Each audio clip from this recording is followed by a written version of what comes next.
J'ai passé toute la journée dans un parc zoologique avec mon nouvel ami. Ami qui, je l'avoue, m'a été grandement utile pour une petite affaire personnelle que je ne préfère pas vous embêter avec. Je l'ai rencontré de la façon la plus originale qu'il peut y avoir, car voyez-vous, je suis avocat, et le pauvre a été mêlé à une triste affaire. Il a été accusé du meurtre d'une femme qu'il ne connaissait même pas. Au premier abord, il a tout du criminel parfait. Il est un petit peu grossier, mal habillé, boit souvent et assez vulgaire sur les bords, mais il a très bon fond. Il n'est pas spécialement méchant. Il faut juste bien le connaître. De toute façon, après avoir bataillé pendant plusieurs mois, j'ai réussi à prouver que le véritable assassin était en fait le père de la fille. Il n'avait jamais accepté que sa fille parte avec ce qui lui semblait être le plus nul de tous les hommes qu'il pouvait y avoir. Enfin, c'est ce qu'il avait décrété. Après, je m'en fichais éperdument. Vous allez me dire pourquoi est-ce qu'un parc zoologique? Nous sommes deux adultes. Mais se retrouver au milieu des animaux a toujours été pour moi quelque chose de très reposant. C'est si agréable de les regarder. Ils ne soucient de rien, ils vivent leur vie tranquillement. Et pour cette occasion, j'ai même pris des places spéciales. Nous pourrons rester dans le zoo la nuit, tranquillement dans l'une des mini-maisons, au milieu des enclos et des animaux. Nous avions du mal à dormir vers 2 heures du matin. Il faut dire que nous avions passé toute la soirée à boire. Nous avons donc fait un dernier petit tour dans le zoo. Un petit tour un peu méprisant pour les animaux. Je vous rassure, nous n'avons rien jeté sur eux.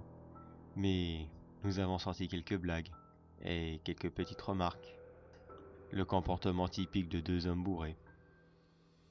Nous étions arrivés à l'enclos des hippopotames. Mais pour avoir une meilleure vue, nous sommes montés sur la passerelle. Car oui, cet enclos possède une petite passerelle pour que nous puissions observer les animaux du dessus, et pour ne pas les stresser.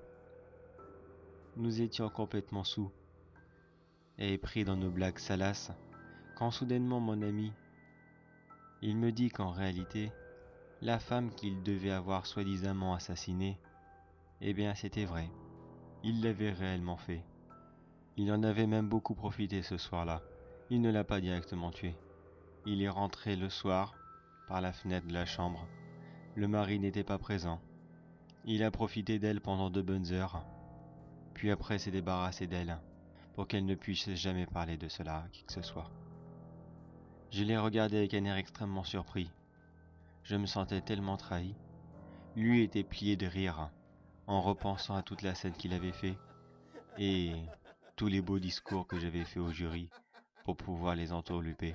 Encore pris dans son euphorie, il se pencha au-dessus de l'enclos et regarda les hippopotames. Il leur fit quelques remarques osées, et les compara à la femme qu'il avait justement tuée précédemment, en leur disant qu'elles avaient d'aussi grosses fesses qu'eux. Je ne pus me contenir, et je le poussai un grand coup dans l'enclos. Il fit une chute de 3 mètres, ce qui n'était pas très méchant dans l'ensemble. Il se releva difficilement, vu son état. Il comprit rapidement qu'il était en grand danger au milieu de ces animaux. Les hippopotames restèrent prudents sur le coup, mais au bout de 2 minutes, le mâle dominant le chargea. Il lui mit un grand coup de tête dans le ventre, ce qui le fit tomber en arrière, puis il continua sa charge et le piétina de ses 2 tonnes. Les autres mâles enchaînèrent directement. Sûrement un comportement d'animaux que je ne comprends absolument pas. Et puis, je dois vous l'avouer que j'en ai absolument rien à carrer. Je le regarde juste se faire massacrer par ces animaux. Il hurle de douleur. Il me supplie de venir l'aider. Mais comment pourrais-je venir l'aider? Je le regarde maintenant avec tant de mépris. Car vous voyez, je vous avais dit plus tôt qu'il m'était arrivé un drame dans ma ville il y a peu de temps.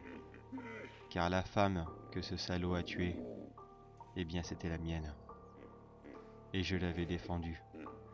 J'ai accusé mon beau-père que je détestais, uniquement pour me faire une raison.